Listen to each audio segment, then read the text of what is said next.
tentu saja sebagaimana yang Allah firmankan pada surah Al-Baqarah ayat 183. Ya ayyuhalladzina amanu kutiba alaikumus syiyam kama kutiba alal ladzina min qablikum la'allakum tattaqun. Wahai orang-orang yang beriman, telah diwajibkan atas kalian berpuasa sebagaimana yang telah diwajibkan atas orang-orang sebelum kalian supaya kalian bertakwa.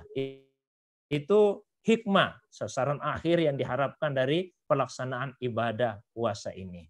Nah, secara khusus, hikmah apa yang bisa kita petik dari puasa Ramadan yang pada tahun ini bertepatan dengan terjadinya wabah penyakit corona? Saya simpulkan dalam 3 hal, ya, karena sebetulnya hikmah itu sesuatu yang sifatnya ijtihadiyah, meskipun tentu didasarkan kepada dalil-dalil, baik itu dalil nakli maupun akli. Tapi sebagaimana firman Allah di Al-Baqarah 269 tadi, Allah memberikan hikmah kepada siapa yang Dia kehendaki. Yang boleh jadi sebagian orang memahami itu, sebagian yang lain belum memahaminya. Nah, bagi saya secara pribadi, di antara hikmah puasa Ramadan yang pada tahun ini bertepatan dengan merebaknya wabah penyakit corona, yang pertama, ini mengajarkan kepada kita bahwa ibadah kepada Allah Subhanahu wa taala itu disyariatkan dalam segala suasana dan situasi. Jadi ibadah kepada Allah bukan saja pada saat kita merasakan ketenangan, kesejukan, kedamaian, tapi ibadah kepada Allah juga disyariatkan pada saat kita berada dalam kecemasan, dalam keadaan kekhawatiran dan ketakutan. Bahkan boleh jadi pada saat kita berada dalam suasana yang dengan kecemasan tersebut, semestinya intensitas hubungan kita dengan Allah Subhanahu wa taala semakin ditingkatkan. Seorang mukmin bukan berarti tidak boleh punya rasa takut, tidak boleh merasa cemas, boleh.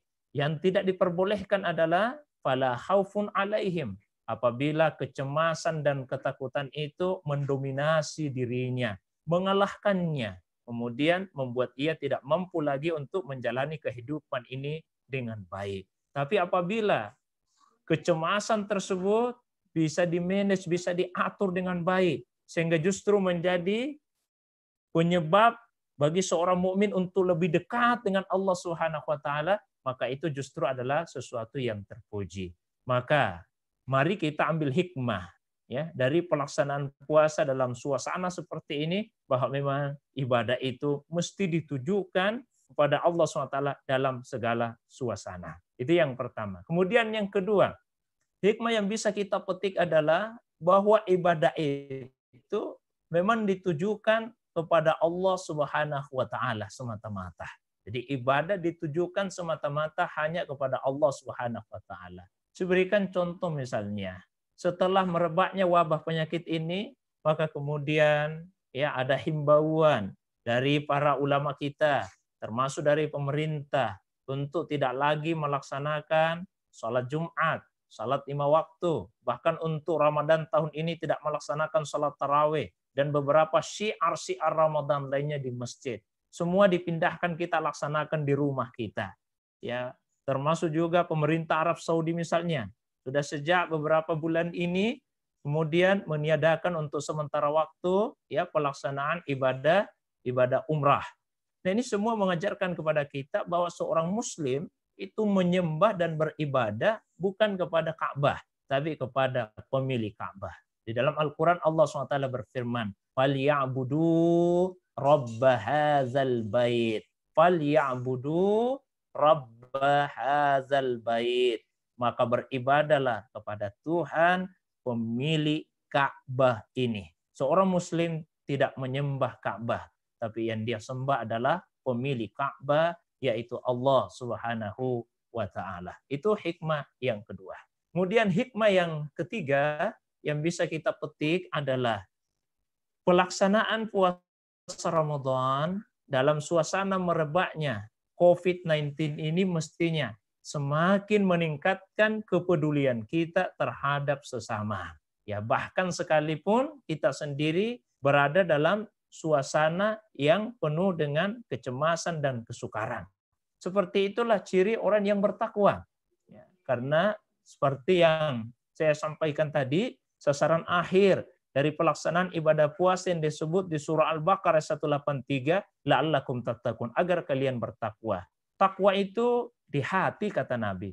Tapi ciri-cirinya, kriterianya bisa terlihat dalam sikap, dalam perbuatan, dalam ucapan. Nah, di antaranya dirinci oleh Allah di surah Ali Imran ayat 133 dan seterusnya. Allah SWT berfirman, "Wasari'u ila maghfiratin min rabbikum wa jannatin 'arduhas samawati wal ardu uiddat lil muttaqin." Dan bersegeralah kalian menuju kepada maghfirah, menuju kepada ampunannya Allah, menuju kepada surga yang luasnya seluas langit dan bumi, yang telah disiapkan untuk orang-orang yang bertakwa.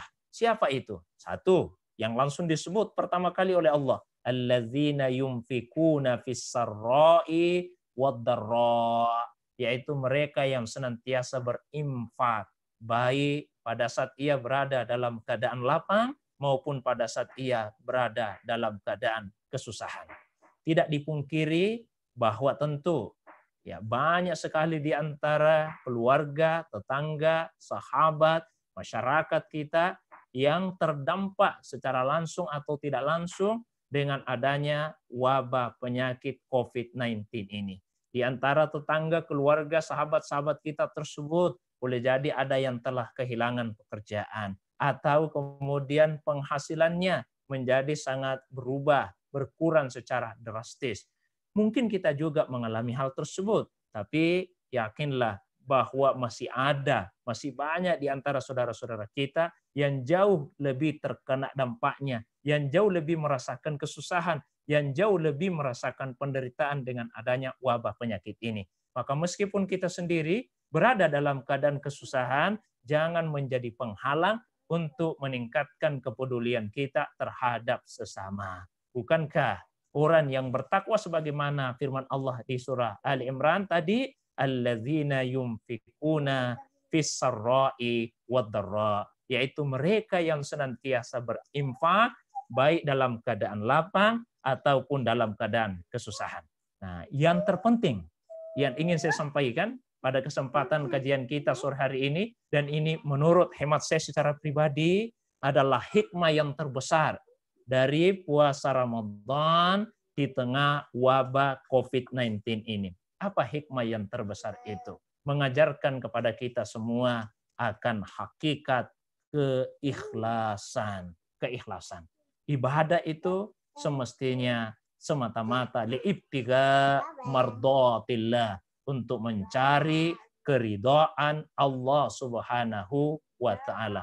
Allah berfirman dalam Al-Qur'an, "Wa ma umiru illa liya'budullaha mukhlisina lahuddin." Dan manusia itu tidak diperintah kecuali untuk beribadah kepada Allah secara tulus ikhlas. Dan diperkuat oleh Rasulullah SAW di dalam hadis, "Akhlisu a'malakum lillah fa innallaha la yaqbal illa ma khulisa lahu." Ikhlaskan amal kalian hanya untuk Allah, karena sungguh Allah tidak akan menerima satu amalan kecuali yang dilakukan secara ikhlas untuknya. Boleh jadi pada Ramadan tahun ini kita kehilangan begitu banyak syiar-syiar Ramadan secara fisik, akan tetapi hati kita semestinya jauh lebih dekat lagi kepada Allah Subhanahu wa taala. Itu di antara hakikat dari keikhlasan tersebut. Dan yakinlah Bapak Ibu Saudara sekalian, orang yang ikhlas akan menjadi orang yang sangat kuat. Dalam hadis riwayat Tirmizi, Rasulullah SAW menjelaskan, ketika Allah menciptakan bumi, bumi bergoncang dengan sangat hebatnya. Maka kemudian Allah menciptakan gunung, sehingga bumi yang tadinya bergoncang kembali menjadi stabil. Ketika para malaikat melihat kekuatan gunung yang mampu menstabilkan bumi, malaikat kemudian bertanya, "Ya Allah, masih adakah ciptaanmu yang jauh lebih kuat daripada gunung ini?" Allah menjawab, "Masih ada wahai malaikat." Apa itu ya Allah? Al-hadid, besi. Karena besi dengan kekuatannya sanggup mengeruk gunung. Ketika malaikat melihat besi dengan kekuatannya yang mampu mengeruk gunung, malaikat kagum lalu bertanya, "Ya Allah, masih adakah ciptaanmu yang jauh lebih kuat daripada kekuatan besi? Allah jawab, masih ada. Apa itu? Api. Karena api dengan kekuatannya sanggup melunakkan, melembekkan besi. Ketika malaikat melihat api dengan kekuatannya yang mampu melunakkan besi, malaikat kembali bertanya, ya Allah, masih adakah ciptaanmu yang jauh lebih kuat dibandingkan dengan kekuatan api? Allah jawab, masih ada. Apa itu ya Allah? Air. Karena air dengan kekuatannya mampu memadamkan api. Ketika malaikat melihat air dengan kekuatannya yang mampu memadamkan api, malaikat kembali bertanya, ya Allah, masih adakah ciptaanmu yang jauh lebih kuat daripada air? Allah menjawab, masih ada malaikat. Apa itu ya Allah? Angin. Karena angin dengan kekuatan dan kecepatan hembusannya sanggup membawa air itu ke sana kemari.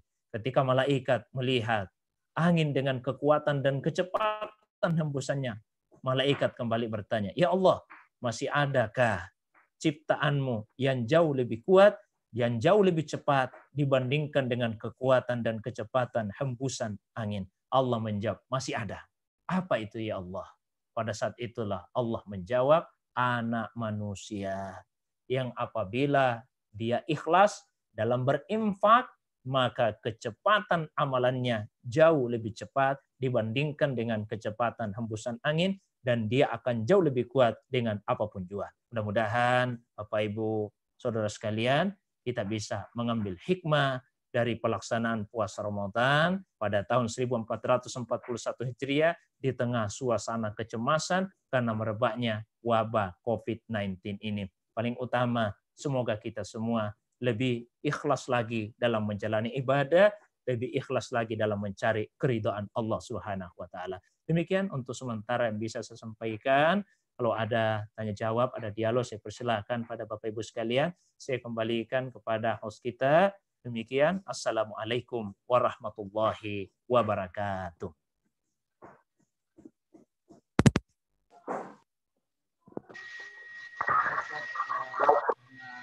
Di sini masalah ternyata yang bergabung sampai saat ini sekitar 20 orang, dan di sini juga kita melakukan live YouTube, ya, live YouTube. Ini masih ada yang minta untuk bergabung, tapi nggak apa-apa. Untuk dana kali ini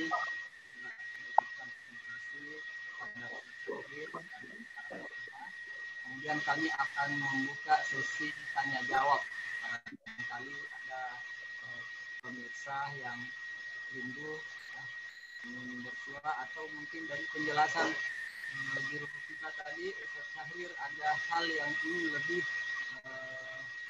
ditekankan atau ditanyakan. Kalau tafadhal, saya buka sesi tanya jawab.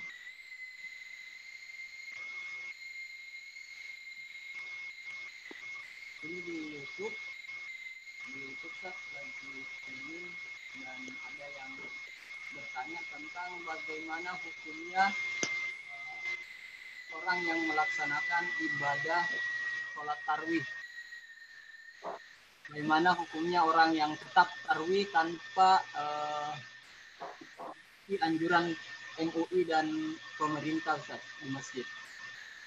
Bagaimana hukumnya orang yang melaksanakan sholat tarawih di masjid tanpa mengikuti MUI dan pemerintah?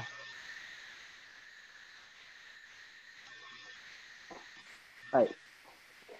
Saya jawab langsung.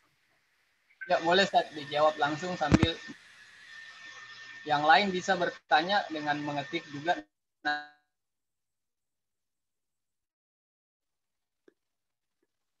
Nanti kami yang bacakan.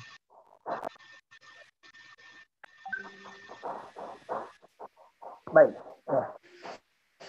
Berkaitan dengan pertanyaan pertama tadi, bagaimana hukumnya ya melaksanakan sholat tarawih tanpa mengikuti himbauan dari pemerintah dan ulama kita? Ya, tentu yang dimaksud di sini yaitu tetap melaksanakannya secara berjamaah di masjid. Jadi saya sampaikan seperti ini. Para ulama kita ketika memberikan fatwa ya yang sifatnya himbauan, bahkan bukan lagi himbauan, ya sudah lebih meningkat lagi pada larangan, untuk melaksanakan sholat tarawih dan begitu juga sholat 5 waktu, sholat Jumat secara berjamaah di masjid selama merebaknya wabah penyakit corona ini, itu penting kita pahami beberapa hal. Yang pertama, bahwa fatwa ini sifatnya bukan semata-mata individual, tapi ini adalah fatwa kolektif. Ya. Kemudian yang kedua, fatwa ini bukan hanya dikeluarkan oleh Majelis Ulama Indonesia saja, tapi juga fatwa yang senada dengan itu telah dikeluarkan oleh misalnya lembaga fatwa dari Al-Azhar, begitu juga komisi fatwa dari Arab Saudi, begitu juga dengan lembaga-lembaga fatwa di negara-negara berpenduduk Muslim yang lainnya. Jadi kekuatan fatwa ini tentulah sangat kuat jika melihat dua hal tersebut.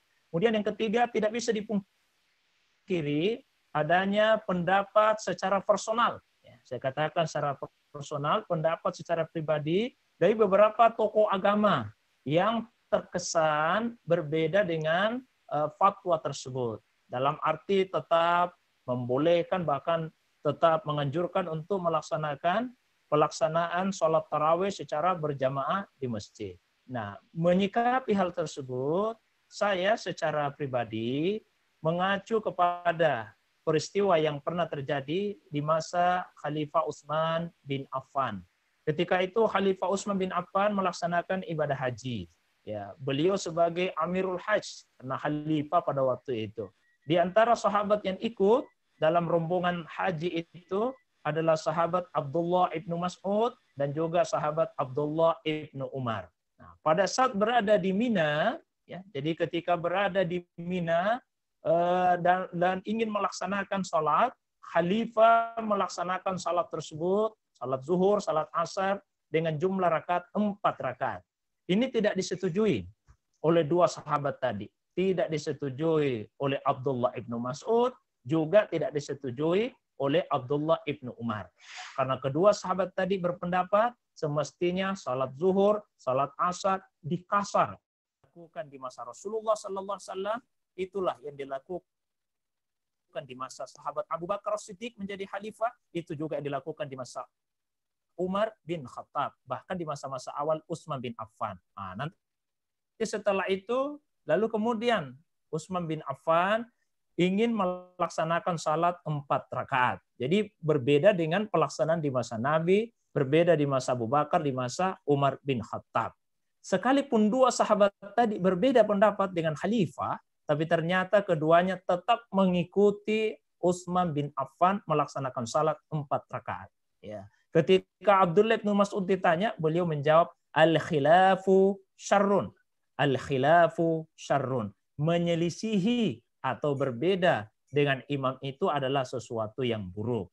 Abdullah bin Umar mengambil sikap yang sedikit berbeda. Apabila beliau melaksanakan salat di rumah, ya beliau apabila beliau melaksanakan salat bersama dengan Utsman, beliau tetap 4 rakaat, tapi ketika sendiri beliau mengkasarnya. Pelajaran yang bisa kita petik dari hal tersebut adalah meskipun kita punya pendapat pribadi, saya sendiri, ya jujur saya sampaikan lebih cenderung bahwa semestinya tetap kita diperbolehkan untuk salat di masjid. Tapi karena sudah ada fatwa yang dikeluarkan oleh majelis ulama, maka pendapat pribadi itu dikesampingkan. Dan itulah salah satu hikmah.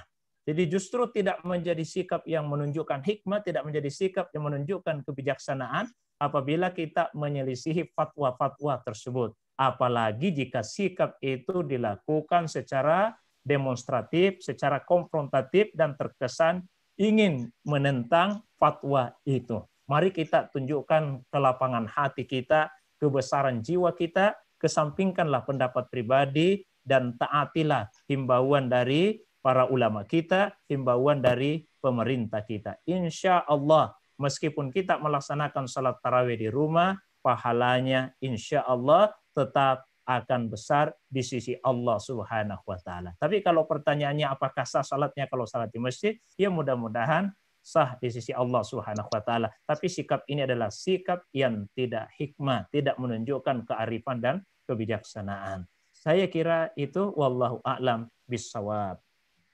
Saya kira Ustaz ini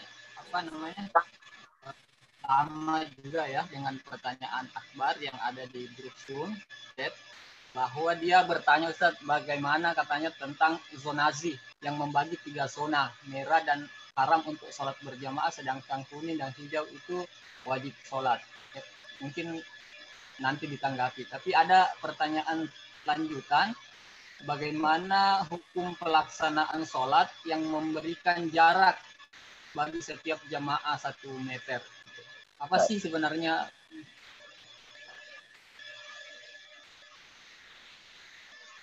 Baik, saya Langsung kepada pertanyaan yang kedua tadi, hukum merapatkan dan meluruskan saf itu adalah bagian dari kesempurnaan sholat. Jadi meluruskan, saya ulangi, meluruskan dan merapatkan saf adalah bagian dari kesempurnaan sholat berjamaah.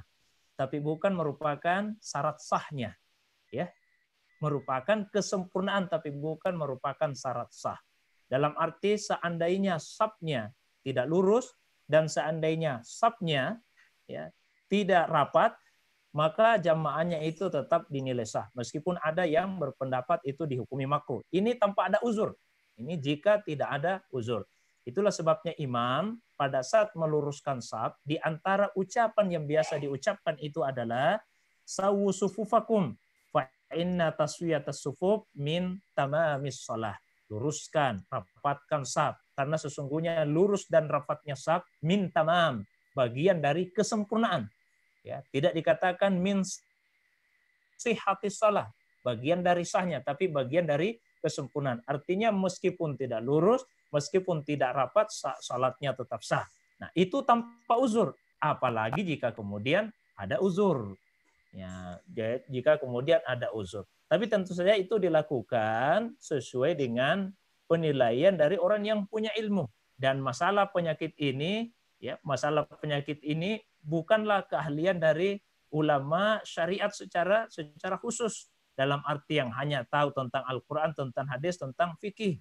Tapi persoalan ini tentu lebih diketahui oleh para ahli kesehatan. Jadi para ahli kesehatanlah yang akan menyampaikan informasi dan penyampaian itu sesuai dengan otoritas yang mereka miliki tentang berapa sebaiknya jaraknya dan sebagainya. Apabila para ahli kesehatan yang punya otoritas, punya ilmu tentang hal tersebut sudah menyampaikan, maka mari kita taati hal tersebut. Kalau dari sisi agama, tanpa uzur saja jamaahnya tetap sah. Apalagi jika ada uzur, maka kemakruhan tadi berubah menjadi sesuatu yang mubah. Karena itu hukumnya adalah mubah jika itu menjadi uzur berdasarkan penilaian dari para ahli kesehatan. Nah, kemudian melanjutkan tadi pertanyaan yang pertama, ya adanya pembagian zona, ya zona yang sifatnya sudah darurat, ada yang hati-hati, kemudian ada yang zona aman. Ya tentu sangat bagus sekali ketika ada pembagian seperti itu. Dan semestinya pemerintah kita karena sudah punya perangkat sampai ke tingkat lapisan paling bawah, itu bisa melakukan dalam tanda kutip ya dalam melakukan intervensi atau lebih tepatnya sosialisasi yang bersifat masif. Daerah-daerah mana saja yang sebetulnya sudah masuk dalam kategori hati-hati atau masuk dalam kategori yang sifatnya sudah darurat, sudah rawan. Dan daerah mana yang masih dianggap sebagai zona yang masih aman untuk melaksanakan salat tersebut. Ya, karena dengan adanya intervensi tersebut, dengan adanya sosialisasi yang bersifat masif, maka mereka yang masih berada di daerah yang tergolong aman itu, silakan tetap melaksanakan salat berjamaah di masjid. Tapi bagi yang sudah masuk dalam kategori yang hati-hati, tentu kita mesti menjaga diri. Apalagi kalau sudah masuk dalam kategori yang rawan, dalam kategori yang sifatnya darurat. Ya, jangan juga ada kesan untuk menyepelekan. Ya, sehingga sebetulnya daerahnya masih aman, tapi kemudian karena adanya himbauan yang bersifat umum tadi, kemudian lata juga ikut-ikutan tidak melaksanakan lagi salat di masjid. Tapi sebaliknya, jangan juga daerah yang sudah ditetapkan sebagai daerah yang rawan, daerah yang darurat, lalu kemudian tetap memaksakan diri untuk melaksanakan sholat di masjid. Ini bukan sikap keberanian, tapi ini nekat. Ya, berani dan nekat itu dua hal yang berbeda. Kalau berani adalah bersikap dengan penuh perhitungan, tapi kalau nekat bersikap tanpa adanya perhitungan. Jadi kalau sudah ditentukan ini daerah yang berbahaya, tetap memaksakan diri, itu bukanlah tindakan keberanian. Ya, apalagi kalau mengatakan takut hanya kepada Allah saja, tapi ini sesungguhnya adalah tindakan nekat karena tidak punya perhitungan dalam hal tersebut. Pada akhirnya yang paling penting bagi kita semua adalah jangan sampai ada kesan di dalam hati kita apabila kita melaksanakan ibadah ini di rumah, kemudian akan mengurangi nilai pahala kita. Insya Allah selama hati kita tetap ikhlas beribadah kepada Allah SWT, maka pahala yang sepadan akan diberikan oleh Allah Subhanahu wa Ta'ala. Demikian, wallahu a'lam bishawab. Baik, Ustaz, penjelasan Ustaz Sahir kali ini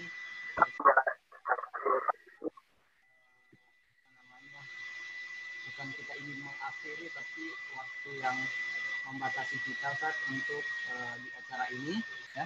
Kita terbatas oleh waktu dan juga ini adalah fase pertama yang kita lalui di tengah pandemi ini. Mudah-mudahan dengan tausiah yang diberikan oleh Ustadz Sahrir bisa menjadi acuan atau pegangan kita untuk lebih meningkatkan kualitas ibadah kita. Terima kasih banyak, Ustadz, dari Asia Iman sendiri. Terima kasih telah memberikan waktu, kesempatan, ilmu, ya, yang diberikan. Jazakallahu khair. Saya mewakili, ya, segenap keluarga Asia Iman dan sebagai guru saya, ya, saya sebagai murid sangat merasa bersyukur telah mampu talaki, ya, di halaqah ini. Kita mungkin akhiri satu kali lagi dari Ustaz Sahrir mengakhiri acara ini dengan satu kalimat penutup yang akan mungkin dilanjutkan dengan doa, Ustaz. Yang mungkin akan dilanjutkan dengan doa untuk sebagai tutup dari acara kita. Dan saya akhiri juga ini sebagai moderator kita di sore hari ini. Assalamualaikum warahmatullahi wabarakatuh. Silahkan doanya, Ustaz. Baik. Bapak Ibu jamaah Asia Iman Wisata, keluarga Asia Iman Wisata, dan semua yang hadir pada kesempatan halaqah kita sore hari ini, meskipun kita berada di tempat yang berbeda-beda, tapi insya Allah hati kita semua berada dalam suasana, berada di lingkungan yang sama, berada dalam, ya, keadaan ikhlas ibadah kepada Allah SWT. Oleh karena itu, sebagai kalimat penutup, sebelum kita berdoa, saya ingin menyampaikan bahwasanya Ramadan ini bulan yang sangat istimewa. Salah satunya adalah doa kita lebih mudah diijabah oleh Allah Subhanahu wa Ta'ala.